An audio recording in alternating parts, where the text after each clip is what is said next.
started going a little bit here. First off, I want to introduce myself. My name is Joe Kellams. I'm with the Deacon Eastern region. So I'm a field rep, and I cover most of Ohio and most of Kentucky is what I do. But what that means basically is I have 7 chapters. So from the contract negotiation, labor relations side, our main objective is when we can't settle things at home, then the international sends a rep in from the IBW, and he gets to the national rep, which would be the field rep, and we're supposed to try to get through a lot of things. And also we come in and deal with, obviously from a presentation standpoint. But let me just tell you a little about who I am. I'm going to take my jacket off. Hope no one's upset with that. I'm just a regular guy. Been with NECA going on 17 years now. So I started in a chapter in Southern Indiana. I was an assistant for 3 years, and then I went over, took over the Louisville, or Louisville when you travel, and Louisville when you're home. Louisville, Kentucky chapter for 10 years, and then I actually went back to the Southern Indiana chapter and then came on the national staff back in 2016. But prior to that, in my life, what I did, I was an operations general manager of a clutcher manufacturing business. I had 50 employees. We did about $50 million a year, and I had to fill 4 semi-trucks every week full of clutches. So when it comes to disciplinary actions and or dealing with people, I have had my fair share. Hired and fired more people in my lifetime than I want to commit to. I've fired people that I should not have fired. I made a mistake, and I actually have one individual that I really truly regret that to this day, and this happened about 20 years ago that I fired. So I'm going to go through a little bit with the collective bargaining agreement, how it affects you from a management rights standpoint, explain a few things about that. Then we're going to also kind of dive into what it takes from the apprenticeship standpoint. And then at the end, we're going to talk a little bit more about what's in the collective bargaining agreement, but I have a little test case for you that is a real life test case that I actually set through. And we're going to walk through that at the end. So with that said, thank you so much for being here. I'll make sure it's less than 3 hours. We're 1 hour, that's it. We're going to be done at 1. Ask questions if you'd like. If you have to keep going, ask me questions afterwards. So let's talk a little bit about pattern agreement guide in the agreement. So I'm not asking you to read this, but in our collective bargaining agreement, we have what is called Category 1, Category 2, and optional verbatim language. And basically what that means, and we're going to focus on, is Category 1 language. Category 1 language means the same language as in every agreement in the entire United States. There's no changes. You can't add a period. You can't add a comma. You can't add a the, an and, or an a. Every agreement has what we call Category 1 language. So as you see here, a couple things here, and just to highlight, must contain all Category 1 language verbatim in the agreement. It's all red language. We're going to focus on a little bit of red. So in your collective bargaining agreement, in your inside agreement, we have the Category 1 language. Now, this is the clause that's in the agreement that actually ties back to contractors and gives us our manager's rights. And before, I want to put a little disclaimer. I'm not here to bash bad electricians. I'm not here to bash bad contractors, because we have both on both sides. Okay, let's be honest, we do. What we're going to focus on is from an employee standpoint. But from the manager's rights policy, the union understands the employer is responsible to perform the work required by the owner.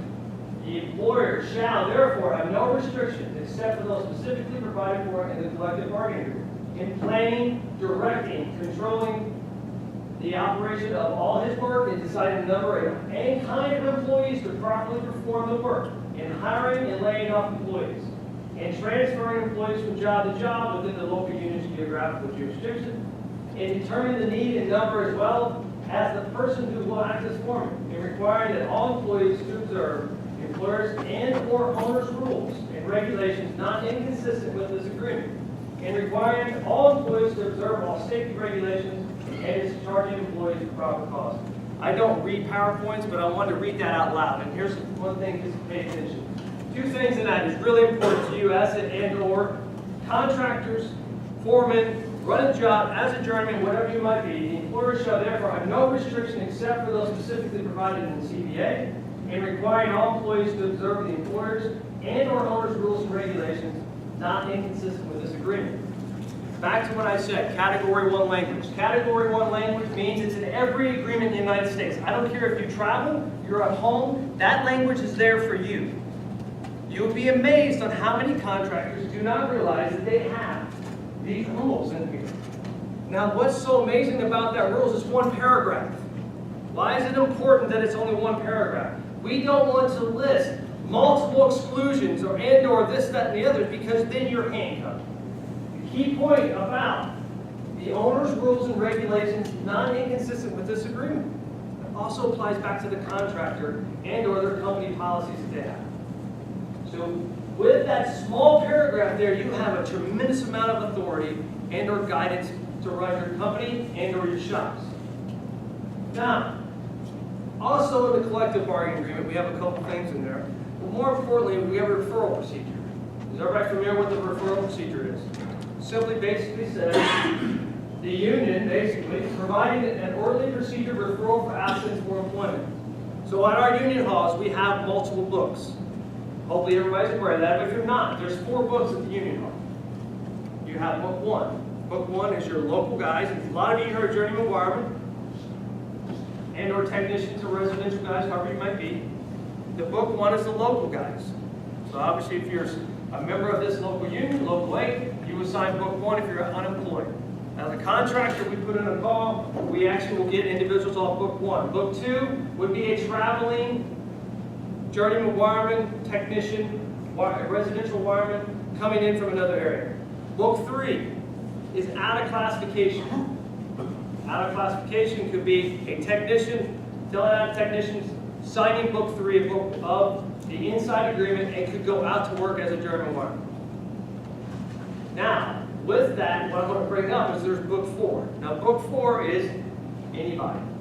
I am not a journeyman wireman by trade. I didn't go through the apprenticeship.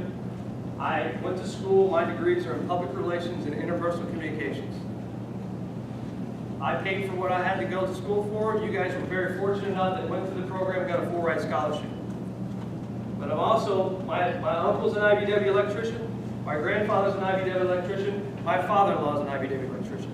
So do I know what this is? Yes, I do. But my point with book 4 is I can sign book 4. I go out as a journeyman wireman. Doesn't matter if I'm going to go to a power plant, if I'm going to go over here and work at the gas station, it doesn't matter. I'm getting paid the same as the individual went through the 4 years back in the day, now the 5 years of school. Now, the reason I'm bringing up referral procedure, we're going to walk through this process because there's something that's hidden within the referral procedure language in the agreement that I'm going to bet that most of you haven't read. The next part of the union shall be the sole exclusive source of our referral. We all know that. We call the hall, we get the people. That's the process. But there's also the process of when you can't get the people too. You have to understand within 48 hours, it's your right to find your people. The employer should have the right to reject an applicant. Now, this is the words in the agreement that gets overlooked a lot. Because as the individual is coming out to the employer, they are an applicant for employment. They are not guaranteed a job. They're an applicant.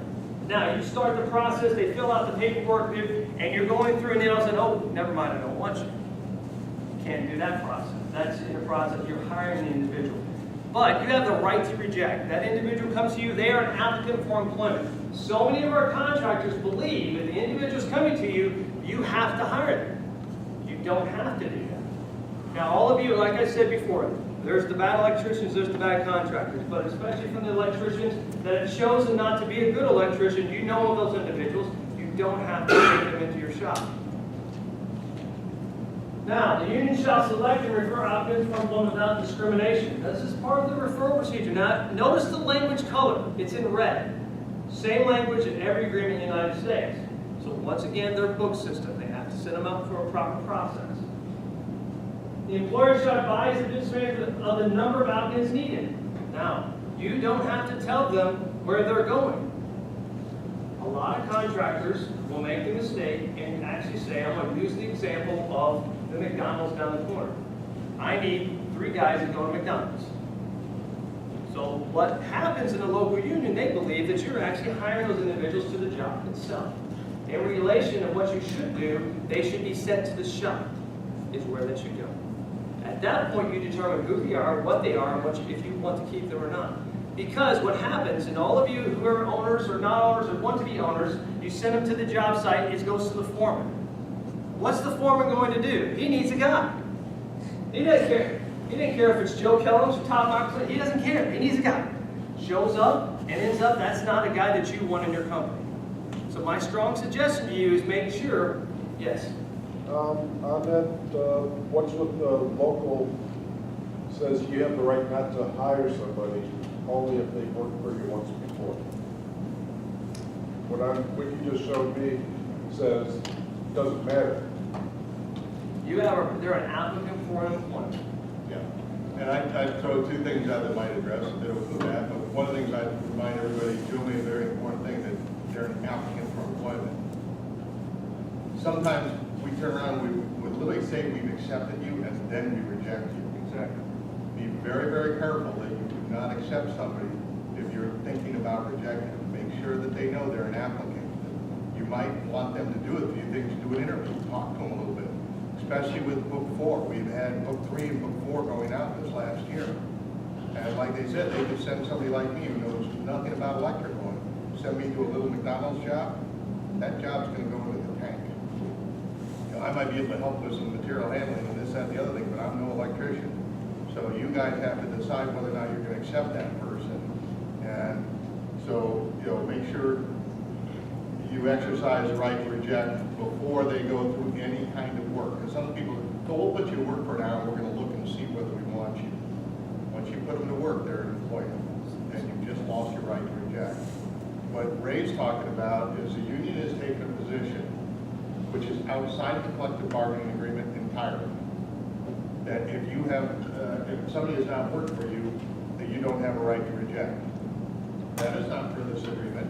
This agreement says we have a right to reject. They're the sole source of referral. We have the right to reject. They don't have a right to get a reason why we rejected somebody. But if you remember, we had a thing with one of our attorneys that came on in, if it is a minority or a protected class, age or sex or race, they'll be able to file an unfair labor practice or an EEO charge, and they will be able to pierce the collective bargaining agreement. So we end up usually having to give a reason to reject. So if it is a protected class person, be careful before you reject. If they've never worked for you and you don't have a legitimate reason, you'll win it at L&C per the collective bargaining agreement, but you may not win it at EEO or National Labor Relations, because they will take those cases forward. Consistency is the key here. Yeah. Well, back to your question and your answer, it is not in that language. You have every right to reject that applicant. It's per your agreement. Now, consistency is the key, as I mentioned. Protected classes, yes, there are protected classes, but if you're consistent the way you handle your business, you have every right to step in and give them the reasons why, because this is what we do and how I've treated everybody that's come in. Where we make the mistakes are we are not consistent. So back to the answer, Ray, you cannot be told that you can't hire that individual, or you have to hire this individual. You have every right to reject or disagree. And we make a lot of mistakes with that. And a lot of times the local union, and I'm not beating them down because I've dealt with all kinds of local unions, sometimes the individual is usually the business agent we're down here dealing with is misinformed and believes and takes you in a direction, and most of the times we believe what they're saying. Now you go to lay off an individual, or you want to terminate an individual, and I'm guessing that a lot of you in this room has gotten that call that say, hey, can we change it to a layoff? Can we change it? And what do? We change it to a layoff. Well, what we do there is we've screwed the next guy down the road. Because he's getting the guy or gal, whoever it might be, that is not a very good electrician, that should have been terminated, but guess what? Ends up back at your shop, back at his shop. And we pass, and I'm not using this, we pass the trash, we pass the can, is what we do. But in reality, to answer your question, you have every right to reject anyone that comes to the door. My strong suggestion is don't send them to the McDonald's down the street to let the foreman decide. Because 9 times out of 10, that foreman's not going to reject the guy, even though he knows he's a bad apple, because one, he doesn't want to deal with it on the job, 2, he doesn't want to deal with the committee meeting, and 3, he just needs a guy to do something that day. But if it goes to your shop and you actually see it, you realize you know who it is, you can reject him at the door. Him or her, send him back to the hall, you're not interested. Now, the union asks you to give a reason for it, you don't have to. You don't have to. Stay away from that side of it. The reason for that, because it always comes back and they'll use it against you. Okay, so now we're going to get into section 4.14b. All right, so right here we have section 4.14a that just talks about the number of applicants. But hidden in this agreement is something that actually applies to all of you. And in B, an applicant who is discharged for cause 2 times within a 12-month period shall be referred to a neutral member of the appeals committee for a determination as the applicant's continued eligibility for referral. Now, what does all that mean? It's a lot of language. We have a repeat discharge separate committee that's within your own agreement. And what that does is let's use an example. Joe Kellams, bad apple. I was terminated twice within a 12-month period. Thankfully, hopefully, our contractors terminated me because I was not a very good apple. Once I've been terminated within that 12-month period, I'm put on the bench. The union and the IBW select individuals, 1 per side, and then we select a neutral individual to step in, and the neutral individual is in charge. I'm going to give you an example in Louisville, Kentucky. We had this happen 4 different times. We had an individual from the contractor side, which was a contractor that wasn't involved in the board and other things. We found someone that was out here was a neutral side, good contractor, solid contractor, straight head. Union, they found a retired, I think it was a business agent or somebody. But our neutral was a retired judge. Had every right and the authority to do it. Once that Joe Kellams was labeled as a bad apple, I was not allowed to work. I went over and had to meet with the neutral. I had to meet with the other side of the committee. It's a 3-person. It's binding arbitration from them. They make the decision. There's no way that the business manager, the chapter manager can come back, the contractor, and change it. In those 4 cases and what we had, those individuals, were put on the shelf. We had one guy who was suspended for 6 months. We had one guy that couldn't go back to work until he went and got additional continuing education on how to be productive. We had another guy had to actually go and get some help from a substance abuse side, and the last guy actually had to go get some counseling because he was a little bit messed up in other areas. The reason I bring this up to you is because back to what I said, passing the can, passing the trash, what we do. I hinted around about that, but what we do so terribly about, we listen to that call that we get from the local union. It says, can we change it to later? I deserve to be fired, and we're going to talk about that here in a little bit, but why I should be. I deserve to be fired. If you don't stand up and make sure your company is in charge, you're only passing that on to the next guy, the next guy, the next guy. And then we go back to the referral side, and then I end up coming back to one of the McDonald's down the road that you sent me over there, and the foreman says go to work, and I'm working for you again that I should have been fired before. So please, please, go through, understand, make sure your management understands the process of the repeat discharge language. It is in your agreement. We want to have that ability to keep those individuals under control. Now, does this happen very often? No. Do we fire very often? No. We accept unemployment. We accept the layoff, which is into our bottom line because we're continuously paying unemployment on everybody. We just lay them off, lay them off, lay them off. Now, there are people that in legitimate setup will be laid off. You want them, they go take unemployment, move on. We hope to get them back someday. But what we have is the problem is a crappy journeyman today is going to be a crappy journeyman tomorrow. And he's going to be a crappy journeyman to everybody here. What does it do? It affects our entire industry. Everything's affected by that crappy journeyman. Now also, and like I said, I'm not beating down the good journeyman. We're talking about the 10%ers here. Also within this, talks about this, they have within 3 business days to review the qualifications of the applicant and the reasons for the discharges. Now, here's what I was talking about earlier. This is category 1 language. This is red language that everybody has. Number one, require the applicant to obtain further training. Number two, disqualify the applicant for referral for a period of up to 4 weeks or longer. As I said, we put a guy on the bench for 6 months. Now, I want to put a little disclaimer in here. Number two, the downside to this, Joe Kellams is labeled as a bad apple. I got put on the bench for 6 months. That does not stop me from going over to my sister local next door and signing book 2. Unfortunately, that's where the system's flawed. There's not like one banned for life in the entire IBW. So that is the one flaw to it. Now, from a local standpoint, a local area, it does give us the opportunity to rid us of that bad apple. Number three, as I said right here, this is exactly what we did. Assistance program, if available, evaluation, recommendation. All those have to happen. Out of the 4 individuals, only one of them went through the process to get back on the list. Only one of the 4. Because a lot of times they believe they got screwed by the man. They got screwed by the contractor. They got screwed by the union. They got screwed by everybody.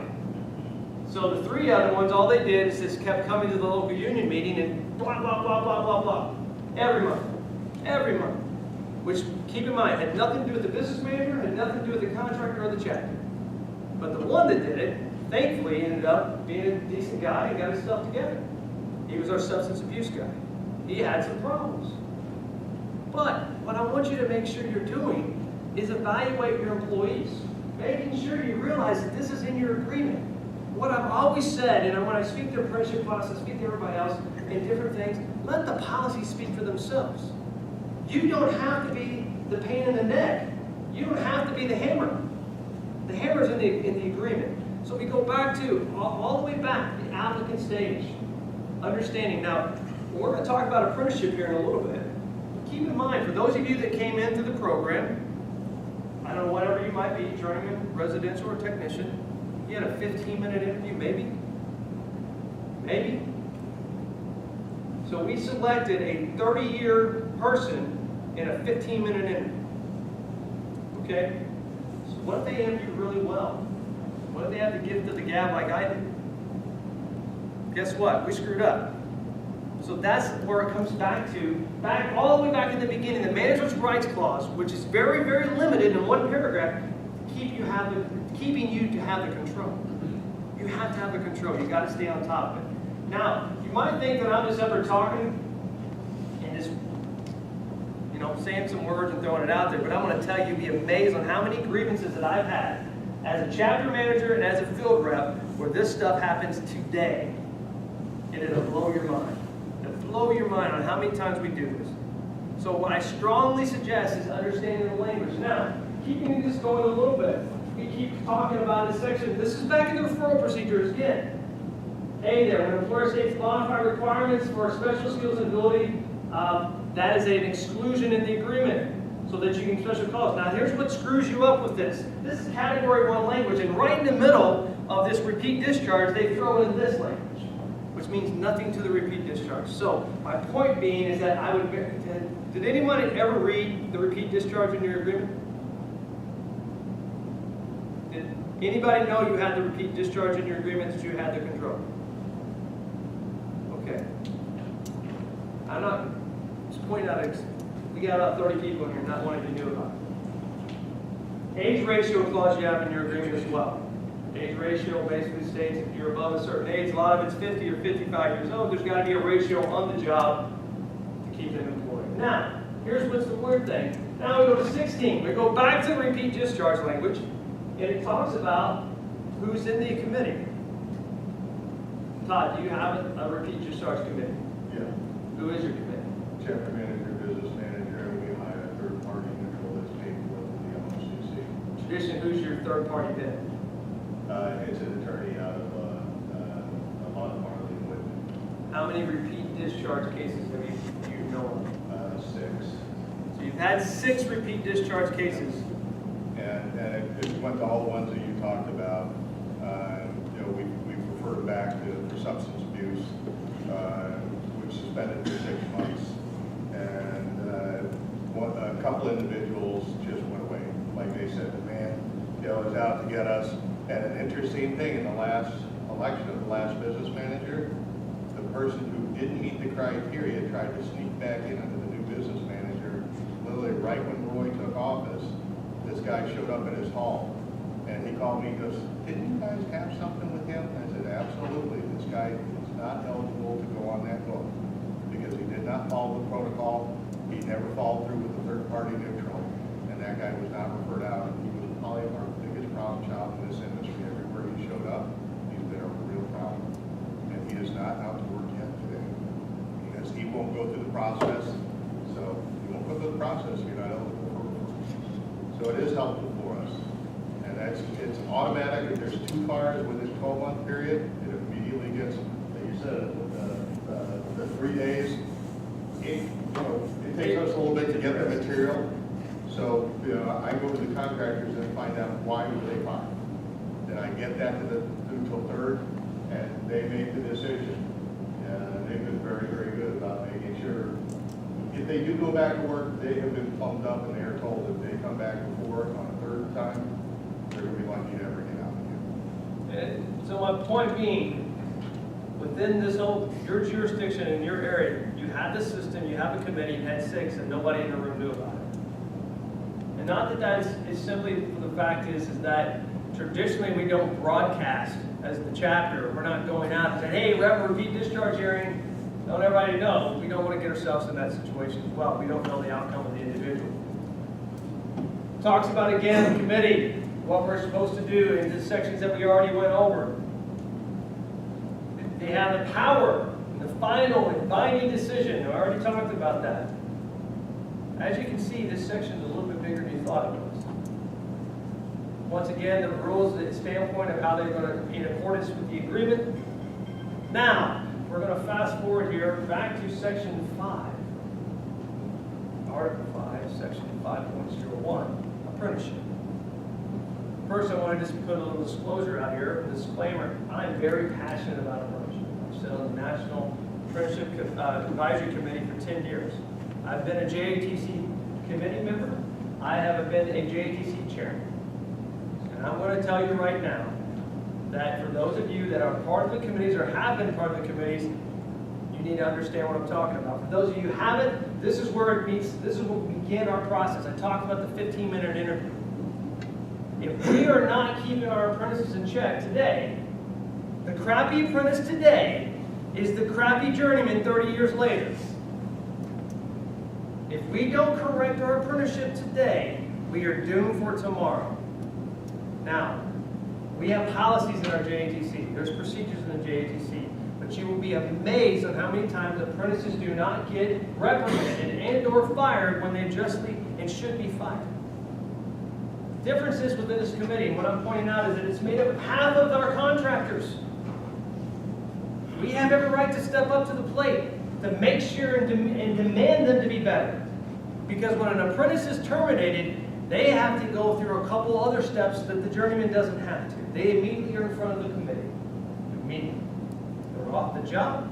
They're there. They've got to justify to them why they shouldn't have been fired. All the documentation, everything should come in through it. But what we make a mistake in the JATC is that we actually let those individuals slide. I'm going to give you an example. I took over the JATC in Owensboro, Kentucky as the chairman. As chapter manager, we have jurisdiction in that area. I walk in, first guy comes in, was fired. Union business agent goes, "He's a good guy. You know, he got hammered, he got screwed, he's a good guy." I said, "Okay, good deal." Go through, the next guy comes in. "Man, he's a good guy. He had stuff going on, man. He's got this, his wife this, something this." And I'm like, huh, perfect. So my next statement was, how many freaking good guys do you have in this local JTC? How many? I need to know. He looked at me and goes, "What are you trying to say?" I go, "How many good guys do you have?" Because I need to know, because everybody's a good guy that walks in and nobody did anything wrong. That's when I go into my mode. The JTC has policies, procedures. As I said earlier, you have to let the language speak for themselves. It's not my fault that the individual got terminated from the job. But to my point, very few contractors will reprimand an apprentice. You can't use the excuse, he's just learning, she's new. What do we do if they're new and just learning? The problem is that individual, especially in that first and second year time period, they're very impressionable.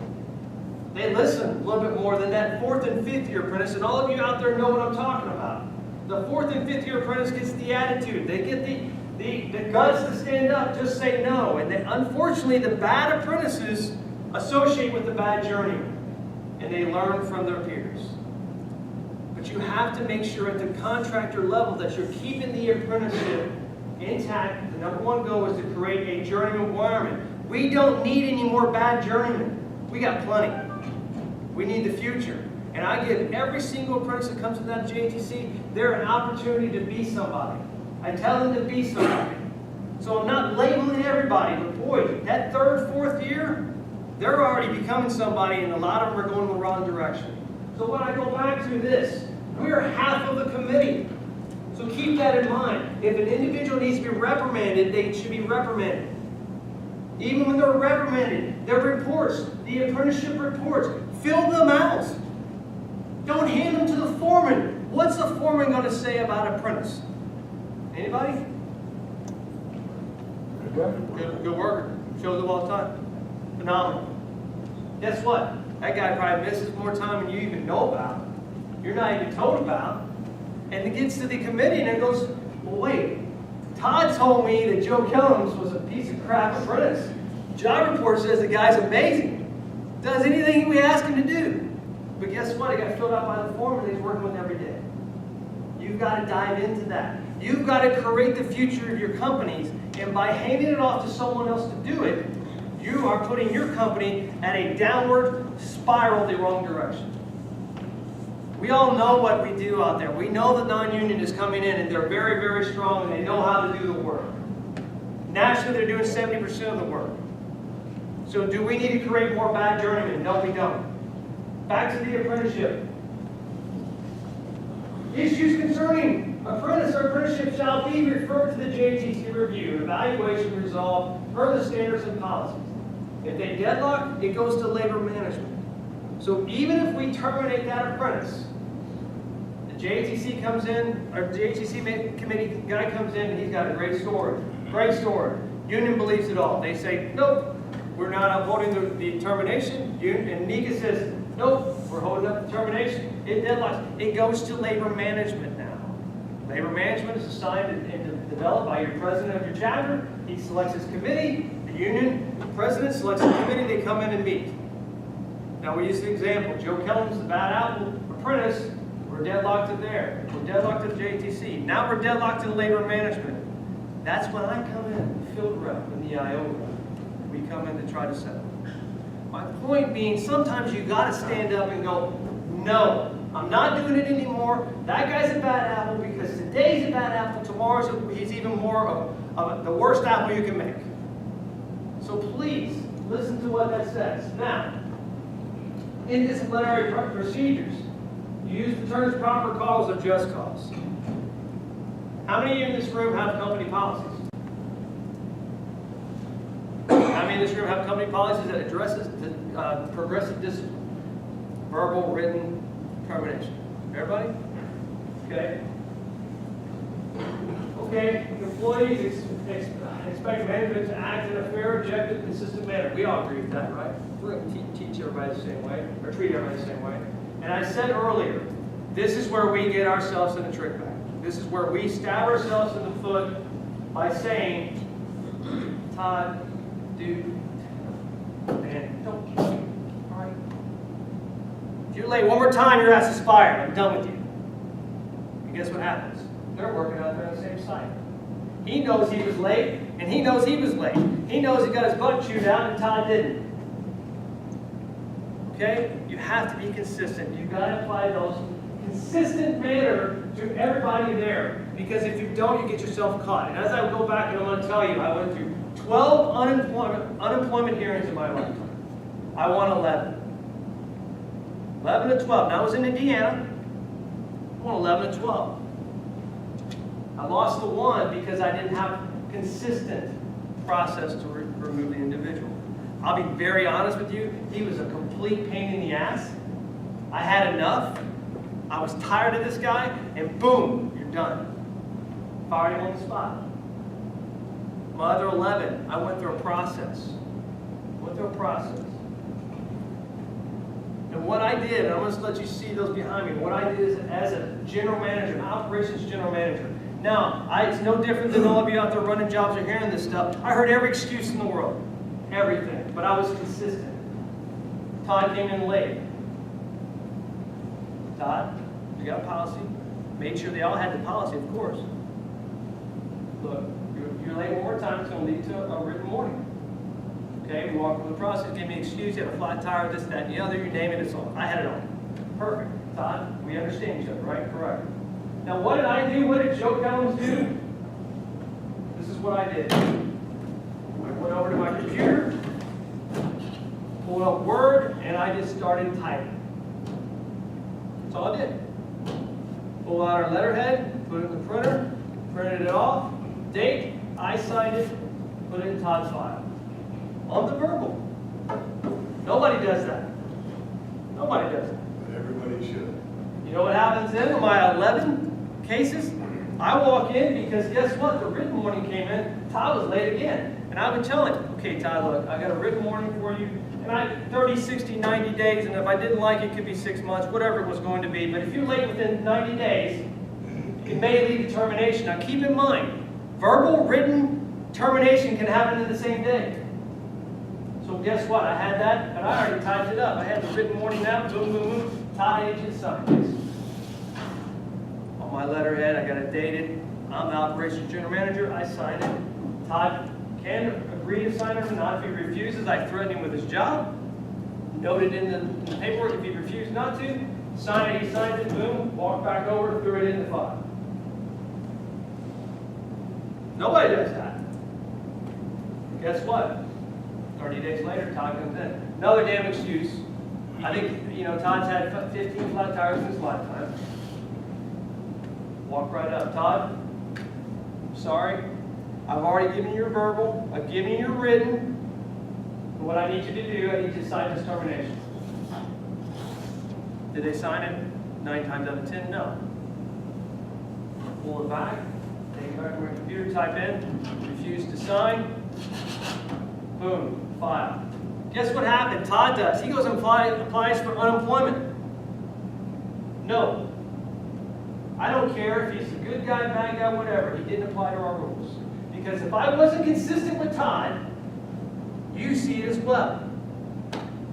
What happens there? I create more crap on the floor of them all talking about him wasting our day than if I would have went and did what I did and I played the hammer back on Todd. Boom. And guess what happened with attendance? Bet he went late again. The hardest thing to do as a manager is to fire someone with experience. If you haven't done it, it is. Because we'll flip this around. 20-year employee, he's late. 1-year employee, he's late. Walk out to a 20-year employee and reprimand him and watch what kind of attitude you get back. It sucks. It sucks, and sucks more. But you know what? I gave him the verbal. I gave him the written. I've terminated 20-year people because I had to keep a consistent basis of how to run the operation.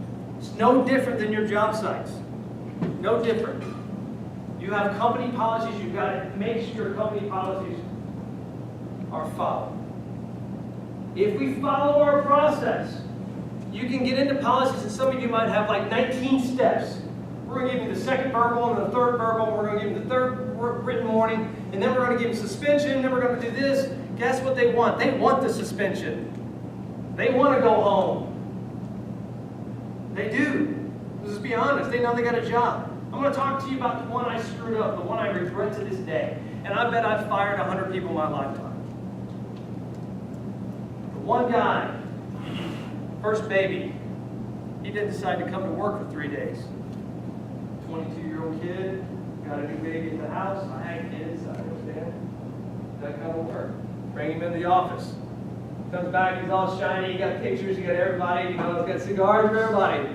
Bring him in, set him down, and said, where you been? I had a baby. I said, good. Congratulations. Healthy, everybody good? Yeah. Perfect. But you missed work. No call, no show. Our policies address that. May lead to terminations. You realize it can terminate you. He says, no. Per the federal government laws, I'm allowed to have the time off. I said, unfortunately, you're incorrect. We're under the threshold. You don't get the guaranteed time off. However, I'm going to give you a verbal warning today because I understand what you're going through. Had slept for 3 days, and immediately he gets aggressive. Calls me every single cuss word I've ever heard in my life. Elevate's still written right there. Insubordination, boom. I'm on there, I'm writing it down. And you sign this. Calls me every name in the book. This, that, and the other. Now, in a clutch business, you have to have a boxer. That box is 100 to 150 pound clutches all day long. He was my boxer. Perfect. Obviously, I get a little heated. He's calling me every name in the book. I said, enough. Boom. Done. Fired. Get your ass out of here. Every name in the book was storming out. Okay, I'm pissed. It's 8 o'clock in the morning now. Boxer's gone. So I screwed up. The backup boxer was sick that day. Guess who had the box? Me. More pissed. I'm boxing all day, 100 pound clutches all day long. End of the day, his wife walks in the door. Baby in her hand, crying. She said, Joe, I don't know what you just did to us. You just devastated our family. He hasn't slept for 3 days. I wish you'd have called me. And to this day, I screwed up. I learned a lesson. I had to separate myself from him. I needed to go grab all my other managers and step in. I should have walked away. So what I'm telling you, sometimes we can use emotions. And we can let everybody take over what we're doing. But in reality, sometimes you got to step back. This gets heated right here. I need Will to step in. Will, come in. I need you to step in real quick. I need to walk away and correct myself. Because today, Adam was his name. It's 20 years ago. I wouldn't have fired him. But my point being is that I led it all the way up to termination right there. Within 30 minutes, the dude was fired. Because he called me more names than I ever wanted to be called. I had to show, and everybody and their brother's watching. And I'm screaming, yeah. Sometimes you got to step away. This is the thing here for everyone else in your company. Make sure everybody from the owner to down to the foreman understands your policies and procedures. You can't come in and expect him to get reprimanded by someone that doesn't know the process. Okay? Because a lot of times the foreman on the job is going to say, man, don't be late. Dude, you know what you're doing to me, man. They're going to find out. I can't keep covering for you. I got to stop covering for you. Guess what? He's going to keep coming in late. What the hell? I got 19 verbal warnings. Well, great. What are they going to do? They're going to fire me. You know who I am? I'm the man. You guys all heard it. Right here, the written record, as I mentioned before. Date, time, place. Details. Specific rules by it. The steps that you may lead to termination. That is always in the end of that verbal and that written. May lead to termination. Give yourself the control, not the individual. Sign at the bottom. Employee signature if you can get it. Some people even do an employee signature on a verbal. If you have a form. If you have a form that says verbal warning, ask them to sign it. Because when you go back into, now let's talk about labor management. When that individual is terminated, you send it in, not eligible for rehire. Union files a grievance. He was not terminated correctly. We go into labor management. Todd and I, as chapter manager, sitting there, we okay. Now you're a contractor, and I need all your documentation. Okay? Oh, great. Come in and like, hey, what do you got? Well, I told him not to be late. I told him again. I just got rid of it. Actually, your policies that are in your actual company policy states what you have to follow. Now, we're going to go over a little bit of an exercise. This is real life. Will, Bill, you want to pass it those first two? I'm setting this up. You're gonna get, we got a little bit of a hands-on. We're gonna talk about what happened, and I'm gonna hand you some information, and I want you to tell me what you read, and I'm gonna tell you how it ended up. So what we have a grievance. I was the chapter manager. I get notice from the hall of a grievance. Just pops in. And it says, guy was wrongfully terminated. They send me a copy of the grievance that you have, and they send me a copy of the termination notice from the employer. I'll wait for everybody to get copies of it. So this is normal. So Todd and I, this is a normal process. And as you notice on the back pages, both of them. And you'll notice on the back, the individual wrote out what he wanted. He won't his job back. You read it. It's W-O-N-T. He won't his job back. Read the back of that. So this is a normal day-to-day. This is what happens. We get the notice. Now Todd's obviously a little closer to what's the union, but I got it faxed over email. This is how it happened. He won't his job back. Everybody got a copy? We should have enough. We need more. We got more. Here we go. Okay. So I get this sent over to me, and I'm like, oh, geez. This is all I had. That's all I had. I call the contractor. I said, man, what's going on here? What happened? And we're going to refer to the employee as Mr. Black Dot. Okay? I thought that myself. Mr. Black Dot here, because I blacked him on it. I call him up and said, man, this guy, his productivity sucked, never following our rules. The guy just complete waste. Atypical, bad journeyman, deserted termination. Perfect. Oh, okay. So you got the documentation? Yes, I do. Got documentation. Awesome. Awesome, awesome, awesome. That's great. Followed your company policies, we're good. I called the business manager up. Hey, Steve, this guy is legit firing, man.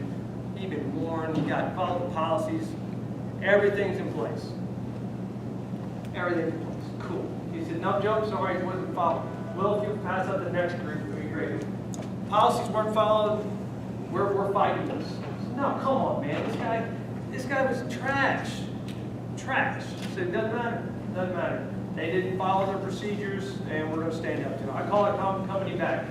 Contractor, ABCs. Come on, man. They said you didn't follow your procedures. Hell yes, we did. Hell yes, we did. I said, oh, cool, man. I said, can you send me verbals and the writtens and all the stuff, follow the procedures?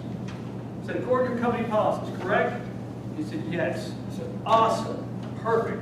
And what you're getting next is the email that I received from the contractor. And what I want you to do is read through this and circle, if you haven't done that, need a pen, let me know. I want you to circle how many violations are in this. This is all I got, okay? Keep in mind. Circle what you see. How many, you might need a pen? You guys got a pen? Circle what you see. There's a front and back. And I want you to tell me, once we get all done, and simply tell me the violations you see. Now keep in mind, now it doesn't matter if this is a large company, small company, medium size, doesn't matter, but I'm going to tell you that this is a company that employs 600 electricians nationwide. And tell me what you see as violations.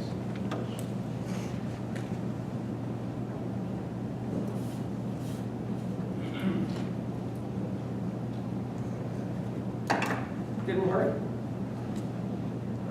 Okay, cool.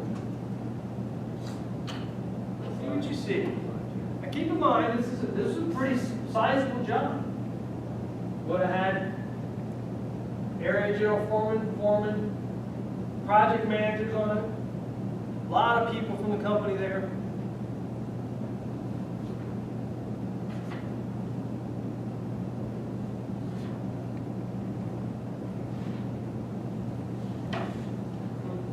And you just listen while I talk, but back to what I was saying before.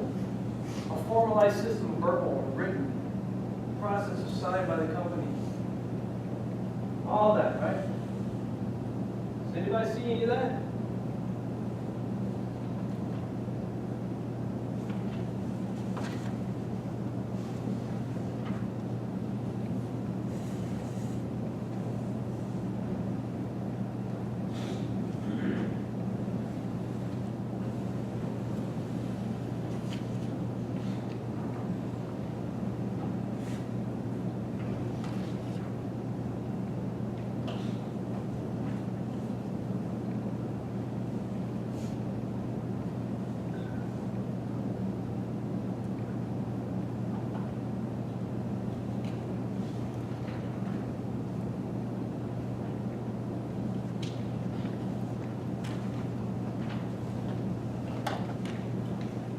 As you're noticing that Mr. Black Dot, he's a very active employee. On the wrong side of the activity, of course. Set it up a little bit, just keep listening. This guy's been in the local union for about 25 years. Loudest mouth at the union meetings. And consistently hasn't been able to hold a job. The one last thing I want to tell you, this contractor is a traveling contractor from a faraway jurisdiction. The majority of this job was local hands out of a local that has about 300 people. And consistently for 50 years, 150 of the 300 have been unemployed. Now we're setting it up a little bit. Now Mr. Black Dot is a ringleader of the 150 that are unemployed, as you can only imagine. So, anybody yet? Well, anybody throw me out something that he could have been terminated or written up on? Safety list. Safety bets, okay. 2 and 3. Yeah, 2 and 7. Yeah. Safety bets. Anything else? Smoking, all right. Smoking, probably, I think there was like 2 or 3 occurrences. Best was like 7. Smoking, I think was 2, maybe 3, 2. Then we have productivity.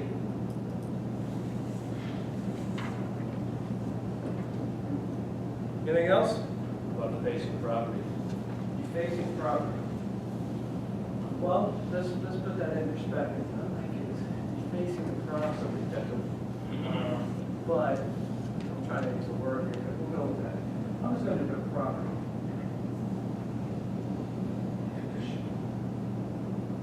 Okay. Now, is that about it? But multiple times? Just to keep it in perspective, there's the gang box. It says, I hate me too, and he signed his name, Mr. Black Dot. And that is about a foot lettering. Okay, great. So you guys you got a gist of Mr. Black Dot, right? Let's talk about the labor management committee meeting. Going in, the guys come out of town, I walk, I'm standing outside, I said, perfect, you got your company policies with you, right? They wouldn't send it to me. Yes, we do. Perfect, great. And you gave verbal written warnings. I know you gave me a summary, right? He said, yes, we did. We got 3 executives from the company. Perfect, awesome. Don't know these guys, it's better. Perfect, great. Go in there, sit down at the table. Boom. Eve is on this side, IBW's on this side. Mr. Black Dot sitting there, and his glory is there. Perfect. I start talking. According to this document, it's so easy to see this guy is justified in being terminated. Business manager says, hang on, Joe. Slides me over documentation. It was a packet, probably about that thick. Turn to page 15. I said, perfect. What's this? Their company policies that I'm representing. Turn to page 15. What's it address? Progressive discipline. Let's go back to, that's the page. I said, awesome. Guys, pull out your Bibles and read, let's do this. And I get, well, we didn't really do that. Excuse me? Well, we didn't want to be the bad apple. We didn't want to. I'm a German wireman by trade too. I'm talking as the executive of the company right now. I'm a German wireman, and I know what it is. We got to come in, we got to make sure everybody likes us. It's perfect. Awesome. So, we want to give him the benefit of the doubt. Willing to show him we're here to work with him. Awesome. So, the ringleader of the 150 that we don't want working anyways, you decide to be nice to him. I said, guys, you told me you had verbals and written and everything for the policies. I thought we didn't. Business manager sitting right there and he says, we want 4 weeks back pay and we want his job back. Cross his arms. And I'm like, you gotta be freaking kidding me. You gotta be kidding me. I'm looking at these guys and I said, can I have a caucus real quick? I take him in the hallway. And I'm like, guys, what are you doing? You told me. He's like, guy, we weren't creating problems. I said, well, you're kidding me, right? He's like, no. I said, oh, shit. Go back in the room. Mr. Black Dot's sitting there, his big smile on his face. He knows he's got it. I know they got it. We're looking at 4 weeks back pay, but what I did is in my head, I went, wait.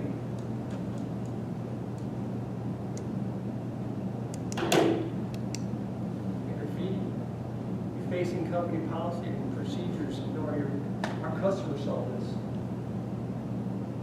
So what I had to do to get out of this, we didn't pay back pay,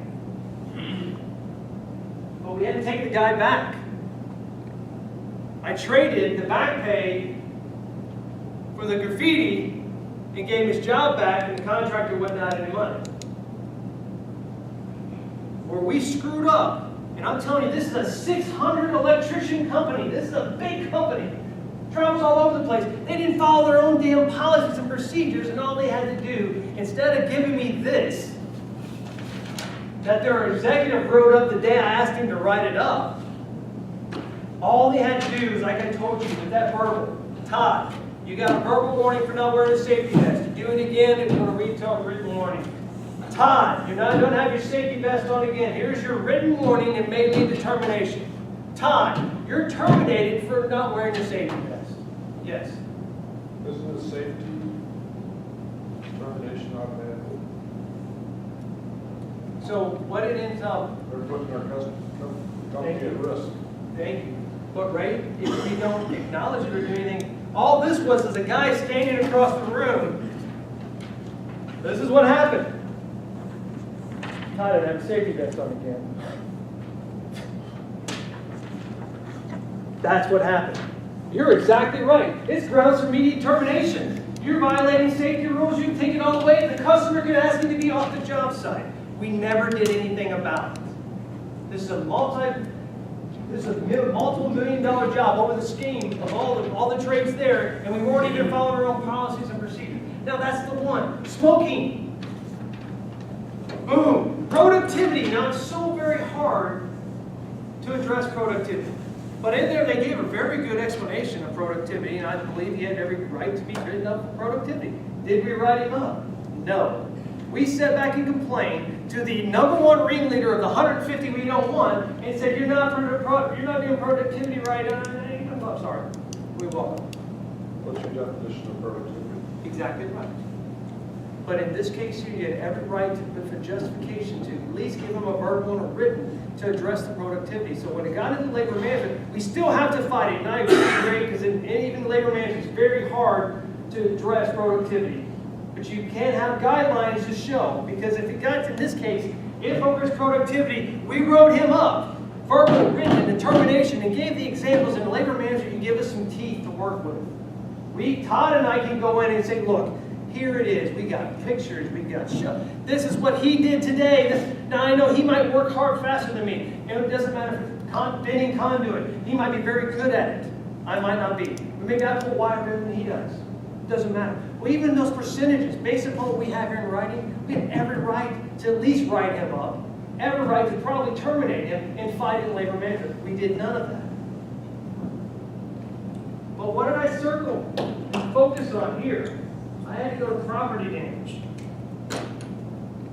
My point with all of this, and I know we're out of time, and I apologize, I've been so wordy here, but we have to follow our own procedures, we have to be consistent, utilize your policies, and make sure you have control. Start it with the apprenticeship and go all the way through with every job site, with all the way to the journal environment. You got to have people that are going to be consistent with your policies. You have to have people that believe in your system, and if they don't, you have to get rid of them. Please do that. We need you to do that to survive. All of us in this room need everybody to play the same ball game, because if not, as I said, we pass the trash, we pass the can to the next guy, and 30 years later, we got a bad journeyman over here that should have been gone 30 years before that. Now, I talk a lot. Got a couple. Yes. On 2616 of this, it talks about Mr. Black got an usual productive journeyman tool partner. Would that be in your best interest if you didn't fire him? No, Or no. unproductive? Because a good manager, what they would do would be go, Mr. Black, I need you to go over here and you're going to work with Mr. Red over here today. You're not going to work with Mr. Black and White. You're going to work with Mr. Red. We're going to move you over here away from that. You're going to separate the bad apples. But his normal productivity guy, his normal guy that they dog it out and do nothing, hide and seek for $3,000 a week, that's the guys. You're exactly right. But that comes back to management. That comes back to the contractor. We should have been better managers to address Mr. Black Spot. We should have done that, and we did not. The problem is they waited and complained and typed up a 2-page document that made nothing. It looked good. But in there, you know what? Talking to the executive of that company, they thought they had won the lottery. They got everything done. The sad part is, which most companies don't have, they had an HR department. Still never got it. Yes. What happens if the employee does everything right, the customer says, don't want it? In the case, in every single grievance and or interim I've ever had to deal with, the customer stepped in and removed them off the job site, the customer has the final binding authority to remove that individual. It's not our fault that they don't want him on there. We can't control the customer from wanting to keep or not keep an individual. Now, when the union say, yeah, he's doing right, wrong, and everything else, but ultimately he was removed from that job, what are we supposed to do? That's how we've held it up. But now the question is that a termination or is that a layoff? Exactly right. Or there's a third box, if you remember on your thing, other.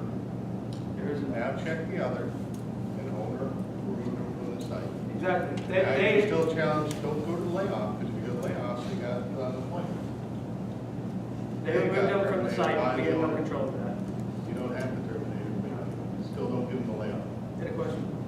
Well, I was just gonna say that you said it looked good. I'm sure they thought they were doing the right thing, but really what they did was document exactly what they didn't do. Thank you very, very much. Let's turn this over to the other side. I'm going to guarantee you within your own companies this is happening. Guaranteed it happens. At multiple levels, and you're probably not aware of it. Some of you don't even know. This is what's going on in a day. You have every right. The manager's rights clause, that one paragraph, gives you the right to run your companies and job sites. So I challenge you to do that. I challenge you to change it, especially from the apprenticeship standpoint. Make sure you're creating good journey. Any other questions? I just, what he said on that whole document in the verbal is so critical, and it takes 2 seconds. Just write up, talk to so-and-so on this issue, this day, because when you go back to do the write-up, you now can refer to, I talked to you on a verbal on this date on this item. 2 weeks from now, you don't remember what the date was. And it becomes a he said, she said. The minute you walk in the labor, yeah, I gave him verbal. No, he didn't. Yeah, I did. Here's my handwritten note from that day. I'm telling you, This was exactly the thing that we talked about, and it's done. my 12 cases that I put for unemployment, not one time did they question me on my written verbal. Yeah. Not one time. The administrative law judge sitting there, not one time. He turned and said, Todd, do you remember getting a verbal? I didn't get no verbal. Mr. Kellams' son, yes it is. It's perfect. Not one time was I questioned. And then if they don't sign something you ask them to sign, I wouldn't get into a fight over it. You just note it. But I would go further than note it. Make sure there's somebody around and ask for the witness that, hey, I went over this with you. So you have a witness, because then again, you're not in a he said, she said. Any other questions? Go one at a time. When does it, if they start filling out all the company's paperwork, are they fill the application? Once they're filling out the company paperwork, they are considered, you're hiring that individual. You need to go through and spend the 5, 10, 15 minutes, whatever you want to do, ask questions, whatever you want to do. Or if you already know Joe Kellams coming to the door, I don't want Joe Kellams, you just say, hey, thanks, but we're not interested. They had their problem before with secretary, pamphlet, he started falling out, and I walked in. That's the step, and exactly right. As I said earlier, making sure the process is followed consistently with the same individuals. You can't expect all 5 of these individuals right here being under hiring because she's going to handle it different than he does and go down the list. But if they know they come to you first, as I said, to the shop first, not to the job, then you follow the process. The terminology is expectation of employment. Once they sign that policy, your policy where they're filling out the Yeah. tax forms, there's reasonable expectation that they will. A lot of people just give an application to fill out. Start the process. You know, just like normal walking to McDonald's, fill an application. Yes. What's the proper process to do that beforehand? That spin? The proper process is that, one, if you know who it is, you know that I'm coming to the door, you just turn it around. The second step is that our first step is everybody fills out an application. That's the first step. It's no different than walking off the street.